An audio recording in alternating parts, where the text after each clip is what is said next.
참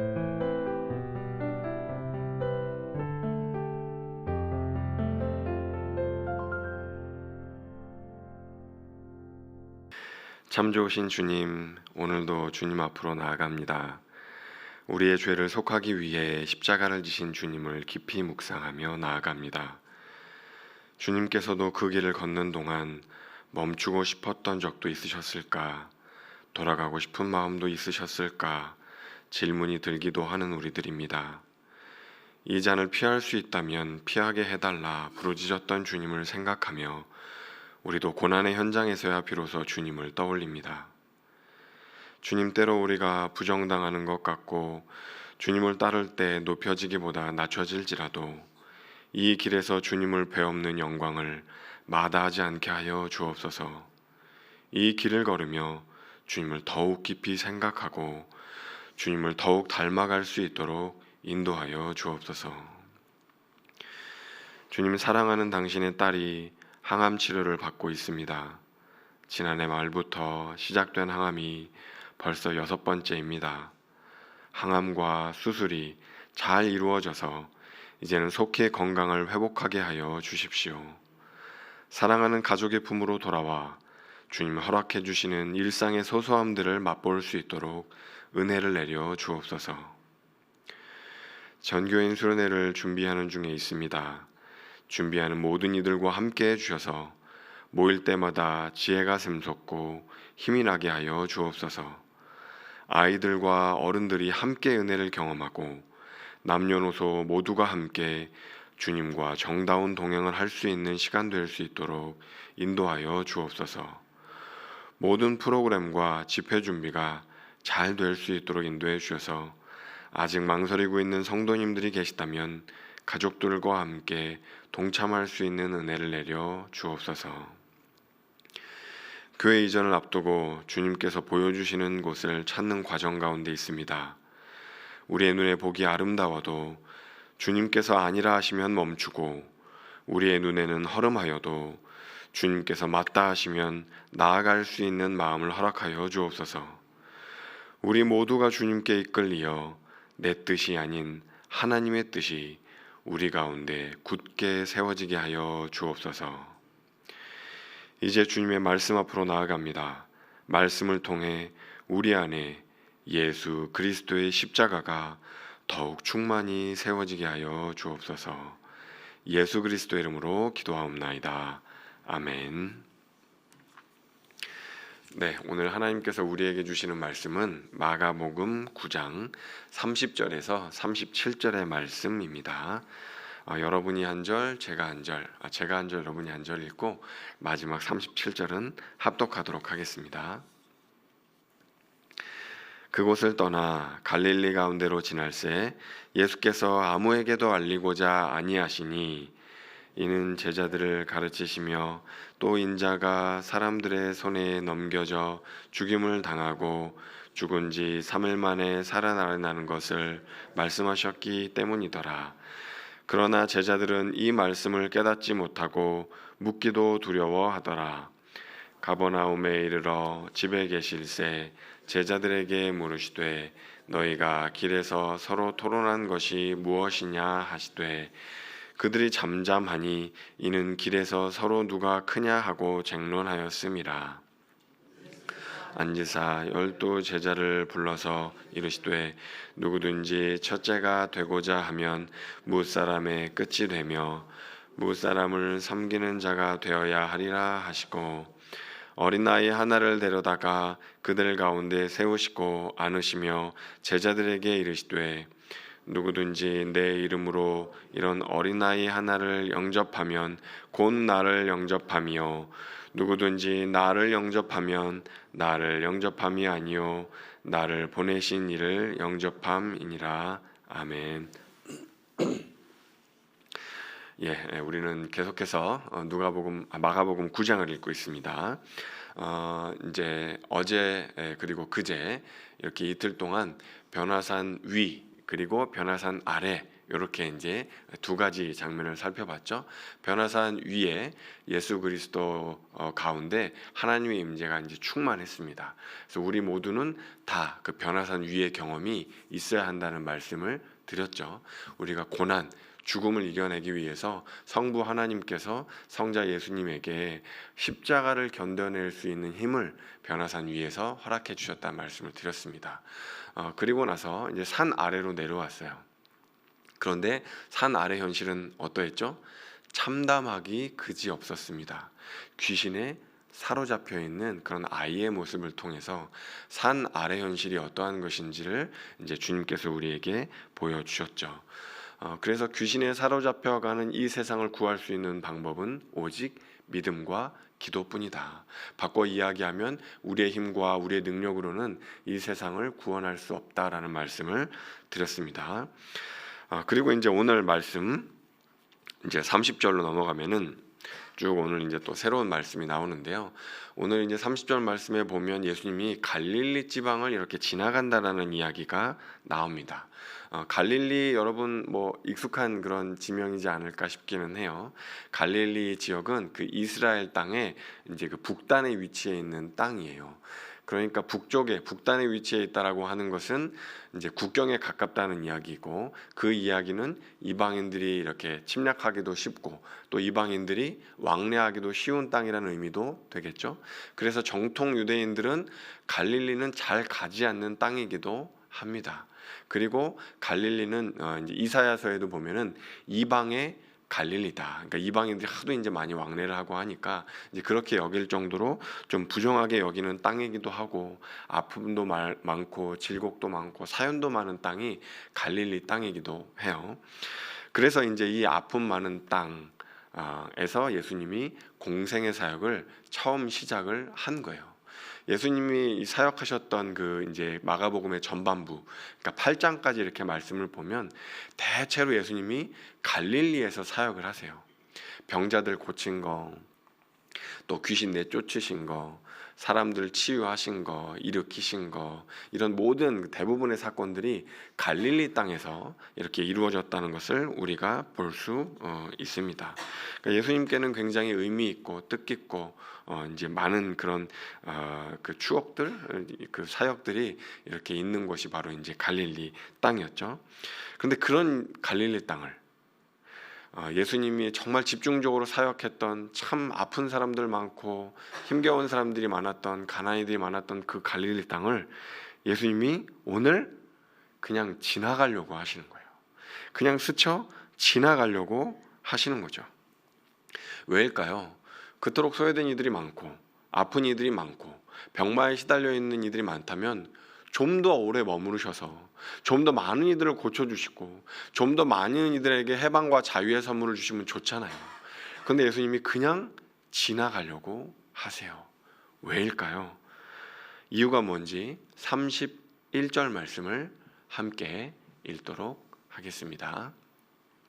이는 제자들을 가르치시며 또 인자가 사람의 손에 넘겨져 죽임을 당하고 죽은 지 3일 만에 살아나리라는 것을 말씀하셨기 때문이더라. 여러분, 왜 예수님이 그토록 아픔 많은 갈릴리, 예수님이 그토록 사랑했던 갈릴리를 왜 그냥 지나가려고 하시죠? 31절에 나와 있는 말씀처럼 십자가를 짊어져야 하기 때문에, 사람들의 손에 넘겨져서 십자가를 짊어져야 하기 때문에, 그리고 부활해야 하기 때문에 예수님은 갈릴리 땅을 그냥 지나가려고 하셨던 겁니다. 여러분, 예수님이 갈릴리에 행하셨던 그 많은 일들, 가난한 이들, 아픈 이들, 병마에 시달리는 이들, 회복시키셨던 그 수많은 일들을 갈릴리만 아니라 온 유대 땅에서, 온 세상에서 하신다면 얼마나 좋겠어요. 그러면 수많은 사람들이, 소수의 사람들만 아니라 많은 사람들이 그 예수님의 능력을 경험하고 해방되고 자유케 되고, 그러면 얼마나 좋겠습니까? 그럼에도 불구하고 주님은 그냥 그 갈릴리 땅을 그냥 스쳐서 지나가십니다. 스쳐서 그냥 지나가시려고 하며 그 이유를 31절 말씀은 십자가 때문이라고 이야기를 하는 거죠.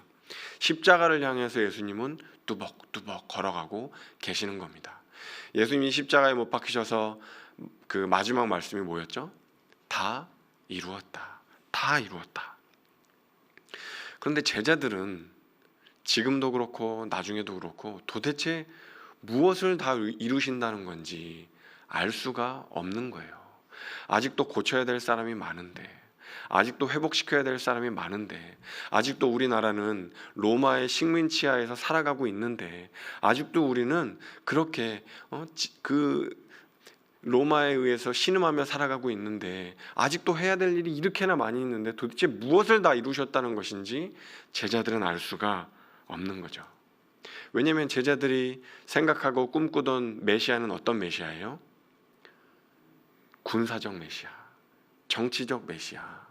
우리를 노예에서, 종에서 이 그 피지배 국가에서 해방시키는 그런 정치적인 메시아를 제자들은 바랬던 거죠.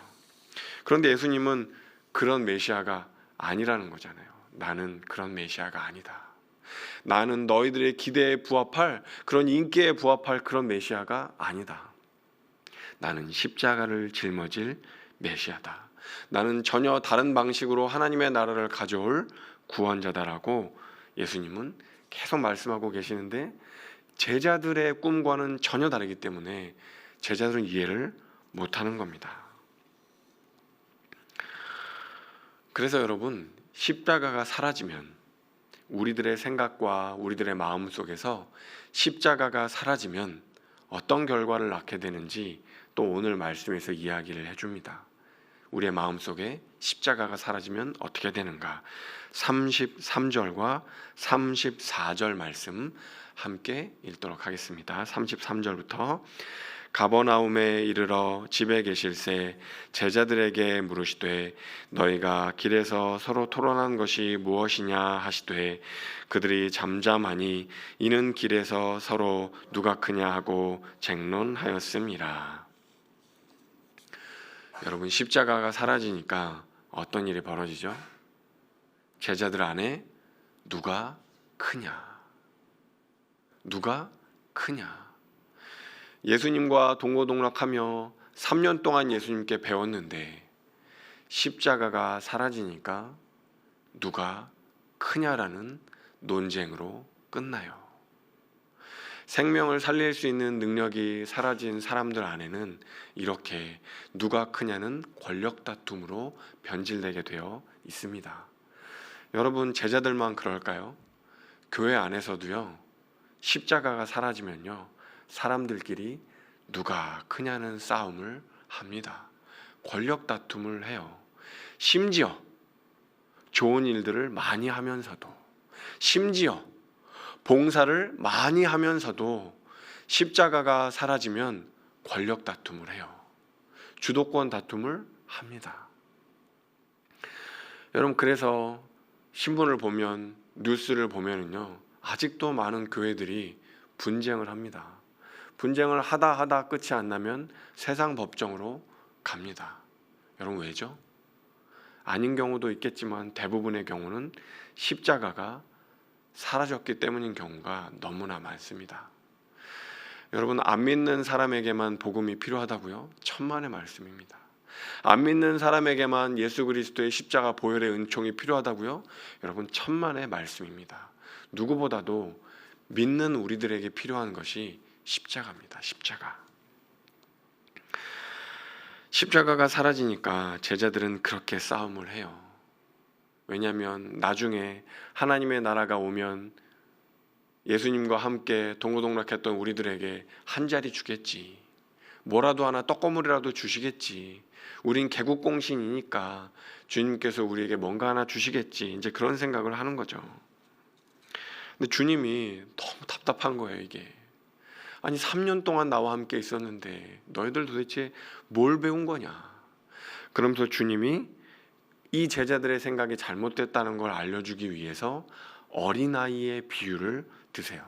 그게 이제 오늘 뒷부분에 보면 아이들 얘기하잖아요. 어린아이 이야기. 그 어린아이 이야기를 왜 하냐? 고대 사회에서 어린아이는요, 여러분, 그렇게 가치 있는 존재가 아니었어요. 오늘날에는 어린이날도 있고 거의 어린이가 상전입니다. 집에 가면 거의 모든 게 다 애들한테 맞춰져 있어요. 뭐 음식도 그렇고, 아이들 좋아하는 반찬 깔아놓지 뭐 이렇게 어른 좋아하는 반찬 까는 경우가 그렇게 많지 않은 것 같다는 생각을 합니다. 저희 집에 빗대어서 하는 얘기는 아니니까요. 저희 아내를 너무 나무라시지 마시면 좋겠습니다. 하여튼 이렇게 오늘날과 고대 사회는 좀 많이 달랐습니다. 고대 사회에서는 아이를 그렇게 가치 있는 존재로 생각하지는 않았던 거죠. 뭐 지위가 높은 것도 아니고 뭐 물질이 많은 것도 아니고, 아이들은 그렇게 특별한 존재가 아니었습니다. 그저 아이들은 어른들 말씀에 복종해야 하고 이렇게 높임을 받을 수 있는 그런 존재가 아니었던 거죠. 근데 주님은 뭐라고 하세요? 이 아이 하나 영접하면 나를 영접한 거다. 이 아이를 영접하면 나를 영접한 거다. 그 이야기를 하시는 거예요. 요점이 뭐죠? 요점이 예수를 따르면 뭔가 콩고물이 떨어진다? 그런 이야기를 하는 게 아니라는 겁니다. 예수님을 따르면 우리가 물질적인 성공을 보장받고, 예수님을 따르면 우리가 뭔가 좋은 지위나 좋은 그런 성공을 하게 되고, 그런 방식으로 예수를 따르면 안 된다는 이야기를 지금 제자들에게 하는 거예요. 여러분 주목해야 됩니다. 예수를 따르면서도 그런 생각을 가지면서 예수를 따르는 건 잘못됐다는 거예요. 예수를 안 따르면서가 아니고요. 주님은 대신에 예수님을 따를 때 얻게 되는 게 하나 있다고 이야기를 합니다. 예수님을 따를 때 얻게 되는 거, 그게 뭐죠? 하나님. 예수를 따를 때, 진정으로 예수를 따를 때 우리는 하나님을 얻게 된다는 이야기를 하는 거예요. 세상적 축복이나 성공이나 지위, 이런 것들은 보장해 줄 수 없지만 예수를 따를 때 우리는 하나님을, 영원하신 하나님을 얻게 된다고 주님은 말씀하시는 거죠. 헨리 나우엔이라는 영성가가 있습니다. 그분이 예수님을 따르는 그 십자가 길에 대해서 이런 이야기를 해요. 한번 들어보세요. 십자가의 길은 올라가는 길이 아니라 아래로 아래로 내려가는 길입니다. 그리스도는 낮아지는 이 길에서, 내려가는 이 길에서 하나님 아버지를 배웠습니다. 우리도 낮아지는 길, 이 십자가 길에 참여하면서 진정한 하나님의 자녀가 됩니다. 낮아지는 길, 내려가는 길, 이 십자가의 길을 걸으면서 우리도 하나님의 자녀가 됩니다. 그런 이야기를 합니다. 여러분 아멘이십니까? 여러분 그리스도를 따른다는 길은요, 하향성의 길이에요. 내려가는 길. 계속해서 높이를 추구하는 길이 아니고 내려가는 길. 아래로 아래로 내려가고 낮아지는 하향성의 길이 그리스도의 길이라는 이야기를 오늘 말씀은 하고 있는 것이죠. 오늘 말씀을 듣고 더 내려가야겠다, 더 섬겨야겠다, 더 열심히 섬겨야지, 낮아져야지, 이렇게 결단을 하시는 것 아름다운 고백입니다. 그런데 오늘 말씀을 듣고요, 내가 제자들과 별반 다를 바 없었구나. 나도 그렇게 높아지려고 하는 사람이었구나. 나도 똑같았구나. 나도 예수를 따른다고 하면서, 예수를 섬긴다고 하면서 주님을 이용해 높아지려고 했구나. 이득을 보려고 했구나. 내가 잠시 십자가를 잊고 살았구나. 이렇게 찔리는 마음이 드신다면 성령 하나님께서 우리와 함께하고 계시는 겁니다. 주님이 오늘 우리의 삶 가운데 뭔가 주실 말씀이 있으신 거죠. 사랑하는 성도 여러분, 십자가를 놓치지 않으셨으면 좋겠습니다. 비록 우리의 삶이 조금 고단하고 고난의 한복판에 있는 것 같아도 여러분 이 십자가를 꼭 붙드셨으면 좋겠어요. 그리고 끝까지 승리하실 수 있는 우리 존귀한 성도님들 되실 수 있기를 간절히 소망합니다. 기도하겠습니다. 주님, 높아지고 싶은 우리들입니다. 예수 믿고 팔자 한번 고쳐보았노라고 온 세상에 자랑하고 싶기도 한 우리들입니다. 주님은 그런 우리를 위해 아래로 내려가셨습니다. 십자가를 짊어지셨습니다. 주님, 하오니 이제 십자가를 안 우리들이 우리의 자랑이 바뀌게 하여 주십시오. 최후 승리를 얻기까지 주의 십자가 사랑하게 하여 주시고 빛난 면류관 얻기까지 그 험한 십자가 붙들게 하여 주옵소서. 예수 그리스도의 이름으로 간절히 기도하옵나이다. 아멘. 오늘도 각자의 기도 제목을 들고 주님 앞에 나아가겠습니다.